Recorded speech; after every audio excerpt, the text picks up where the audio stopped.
మహిళా రిజర్వేషన్ల కోసం శుక్రవారం కవిత చేపట్టిన దీక్షలో పాల్గొనేందుకు వచ్చిన బీఆర్ఎస్ భారత జాగృతి కార్యకర్తలు ఢిల్లీలోనే ఉండిపోయారు. వీరిలో పెద్ద సంఖ్యలో మహిళలు ఉన్నారు. దీక్ష తర్వాత చాలా మంది తిరిగి వెళ్లిపోవలసి ఉన్న కవిత విచారణ నేపథ్యంలో వీరంతా ఆగిపోయారు.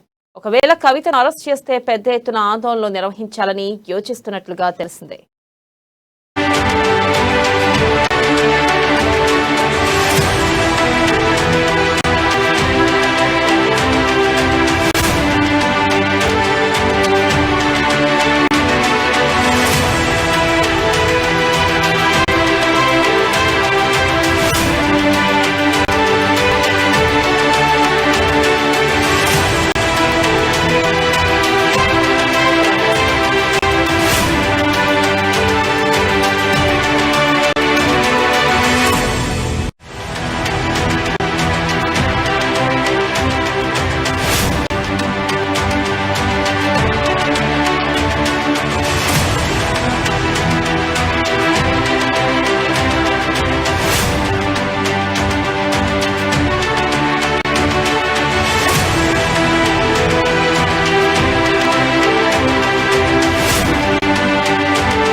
బ్రేకింగ్ న్యూస్ చూస్తున్నాం. ఢిల్లీ లిక్కర్ స్కామ్ లో బీఆర్ఎస్ ఎమ్మెల్సీ కవిత ఈ రోజు ఈడీ విచారణను ఎదుర్కొంటున్న నేపథ్యంలో తెలంగాణలో రాజకీయ వాతావరణం వేడెక్కింది. ఉదయం 11 గంటలకు ఆమె ఈడీ విచారణకు హాజరు కానున్నారు. ఇక ఈ నేపథ్యంలో ఈడీ కార్యాలయం వద్ద కేంద్ర బలగాలతో భద్రతను పెంచడమే కాక 144 సెక్షన్ను విధించారు. పరిసర ప్రాంతాల్లో బారికేడ్లను ఏర్పాటు చేశారు. తన లాయర్తో కలిసి కవిత విచారణకు హాజరు కానున్నట్లుగా తెలుస్తుంది. ఢిల్లీ మాజీ deputy CM Manish Sisodia, liquor వ్యాపారి రామచంద్ర పిల్లైతో కలిపి ఆమెను ఈడీలో విచారించనున్నట్లుగా సమాచారం. ఇక దీనిపై మరింత సమాచారాన్ని మా బ్యూరో చీఫ్ కృష్ణమూర్తి అందిస్తారు. కృష్ణమూర్తి. థ్యాంక్ యూ వినల. మరి కాసేపట్లో బీఆర్ఎస్ ఎమ్మెల్సీ కవిత ఈడీ హాజరయ్యే అవకాశాలు ఉన్నాయి. అయితే అంతకన్నా ముందు అంటే ప్రస్తుతం కేసీఆర్ నివాసంలో కవిత ఉంటున్నటువంటి కేసీఆర్ నివాసం, ఢిల్లీలో కేసీఆర్ నివాసంలో ఆ న్యాయ నిపుణులతోటి భేటీ అయ్యారు. ఈ భేటీలో కేసీఆర్ మంత్రి కేటీఆర్, హరీష్ రావు వీరిద్దరు కూడా పాల్గొన్నారు. వీరితో పాటు మరికొంతమంది పాల్గొన్నారు. అంటే బీఆర్ఎస్ లీగల్ సెల్ న్యాయవాదులతో పాటు ఢిల్లీలో సుప్రీంకోర్టు న్యాయవాదులు కూడా కొంతమంది ఈ భేటీలో ఉన్నారు. అంటే ఈడీ ఏ విధంగా ప్రశ్నించే అవకాశం ఉంటాయి, దానికి ఎలా చెప్పాలి, ఈడీని మనం ఏ విధంగా సంతృప్తి పరచాలి, అంటే వాళ్ళు అడిగే ప్రశ్నలకు ఏ రకంగా జవాబు చెప్పాలి అనే విషయంలో కవితకు కొంత బ్రీఫింగ్ చేసినట్టుగా సమాచారము. మరో పక్కన అంటే కవిత గతంలో సిబిఐ అరెస్ట్ చేసినప్పుడు కాదు, సిబిఐ విచారణ పిలిచినప్పుడు మనీష్ సిసోడియా ఏదైతే భారీ ర్యాలీ తోటి వెళ్లారో అదే రకంగా కవిత కూడా ఈడీ వద్దకు అదే రకంగా వెళ్ళాలని ప్రణాళికలు సిద్ధం చేశారు. నిన్న జరిగినటువంటి మహిళా రిజర్వేషన్లకు సంబంధించిన ధర్నాలో ఉన్నటువంటి కార్యకర్తలు కొంతమంది ఇంకా అక్కడే కవిత నివాసం దగ్గరనే ఉన్నారు.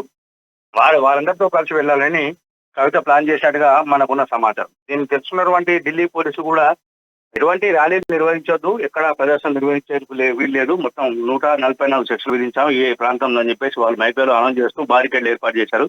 కేసీఆర్ నివాసం చుట్టూ బారికేడ్ ఏర్పాటు చేసి రాకపోకలను కొంత కట్టడి చేస్తున్నట్టుగా మనకు ఇక్కడ తెలుస్తా ఉంది. అయితే ఈడీ వద్ద కూడా ఈడీ కార్యాలయం కాడ కూడా కొంచెం భారీ ఏర్పాటు చేశారు. అంటే ఈడీ కార్యాలయంలోకి ఇప్పటికే కొంతమంది బీఆర్ఎస్ నేతలు అక్కడికి వెళ్ళారు, అక్కడ ఉన్నారు. అంటే కవితకు మద్దతుగా నిలిచేందుకు అక్కడికి వెళ్ళారు. విచారణ వీళ్ళందరూ లోపల కనిపించడానికి కార్యాలయం లోపల ఉన్నారు కాబట్టి వాళ్ళందరినీ బయట పంపించడంతో పాటు ఈడీ కార్యాలయం పరిసర ప్రాంతాల్లో ఎవరు ఉండకుండా కూడా పోలీసులు చర్యలు తీసుకుంటూ అక్కడ కూడా 144 సెక్షన్ విధించినట్టుగా చెప్తా ఉన్నది. మరో పక్కన బీఆర్ఎస్ కార్యకర్తలు బై బై మోడీ అంటూ కొన్ని ఫ్లెక్సీలను, కొన్ని పోస్టర్లను, ఫ్లెక్సీలను కూడా ఢిల్లీ వీధుల్లో ప్రదర్శిస్తున్నారు. అంటే కావాలని కవితను మోడీ ప్రభుత్వం వేధిస్తుంది అని తెలియజేసేందుకు ఈ రకంగా వాళ్ళు వ్యవహరిస్తున్నట్టుగా అక్కడ ఢిల్లీ వీధుల్లో చర్చ జరుగుతున్నది. అయితే ర్యాలీని మాత్రం అనుమతించలేదు, ర్యాలీని నిర్వహించవద్దు అని చెప్పేసి ఇప్పటికే బీఆర్ఎస్ నేతలు అంటే కవితతో పాటు మంత్రులు, అక్కడ ఉన్నటువంటి మంత్రులు, ఇతర సీనియర్ నాయకులు, రాజ్యసభ ఫ్లోర్ లీడరు కె కేశవరావు వీళ్ళందరూ కూడా పోలీసులు సమాచారం ఇచ్చారు. తమతో సహకరించాలి, విచారణకు వెళ్ళేటప్పుడు ఇవన్నీ చేయడం సరికాదు, తమకు సహకరించాలని చెప్పి పోలీసు అధికారులు బీఆర్ఎస్ నేతలను కోరుతా ఉన్నారు. ఈ నేపథ్యంలో అంటే అనౌన్స్మెంట్ కూడా మైకులు చేస్తున్నారు, ఎక్కడ ఇలాంటి ఘటన జరగకుండా చూస్తా ఉన్నారు. ఢిల్లీ మొత్తంగా కూడా అంటే కేసీఆర్ నివాసం నుంచి ఢిల్లీ ఈడీ కార్యాలయం వరకు ఉన్నటువంటి రహదారులు వీటికి సంబంధించిన విషయంలో పోలీసులు అడుగడుగున పహారా కాస్తూ ఎటువంటి అవాంఛనీయ సంఘటన జరగకుండా చేస్తున్నారు. ర్యాలీలు, ప్రదర్శనలు, ప్లకార్డుల ప్రదర్శన కూడా నిర్వహించేందుకు ప్రయత్నాలు చేస్తున్నారు. మరి కాసేపట్లో వెతుల నేపథ్యంలో కవితను ఈడీ ఏ రకంగా అంటే ఏ కోణంలో ప్రశ్నిస్తుంది, ఎలా ప్రశ్నిస్తుంది. ఇప్పటికే ఢిల్లీ డిప్యూటీ సీఎం మనీష్ సిసోడియా కానీ లేదా ఆమె వ్యక్తిగత మిత్రులు అంటే రామచంద్రం పిల్లై వీళ్ళిద్దరూ ఈడీ విచారణలో ఉన్నారు, ఈడీ కస్టడీలో ఉన్నారు. వీరితో కలిపి కవితను విచారించిన నేపథ్యంలో వాళ్ళు ఏం చెప్పారు, గతంలో వాళ్ళు ఏమి ఇచ్చారు, అసలు ఈడీ దగ్గర ఏమున్నాయి అనే విషయాన్ని కూడా న్యాయ నిపుణులు, న్యాయవాదులు కొంత పరిశీలిస్తున్నారు. అందుకు సంబంధించిన సమాచారం సేకరించే ప్రయత్నంలో ఉన్నారు. మొత్తంగా చూస్తే కవిత విచారణ మరి కాసేపట్లో ప్రారంభమయ్యే అవకాశం ఉన్నాయి. వినరా రైట్ కృష్ణమూర్తి, థ్యాంక్ యూ. మాఫియాని అదాని ప్రోత్సహించింది స్కామ్ కాదా? అదేవిధంగా శ్రీలంక ప్రభుత్వం మీద అదానికి ఆస్తులు కట్టబెట్టాలనేటటువంటి సంకల్పంతో మోడీ గారు వెళ్ళి శ్రీలంక ప్రభుత్వంపై, శ్రీలంక అధ్యక్షునిపై ప్రభావం చేసి కోట్ల వ్యాపారాన్ని అదానికి ఇచ్చినటువంటిది స్కామ్ కాదా?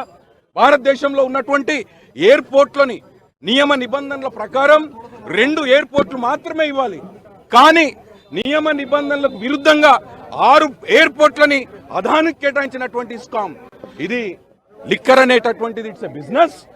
నియమ నిబంధనల ప్రకారము మేము ఎలాంటి తప్పు చేయలేదు. అందుకే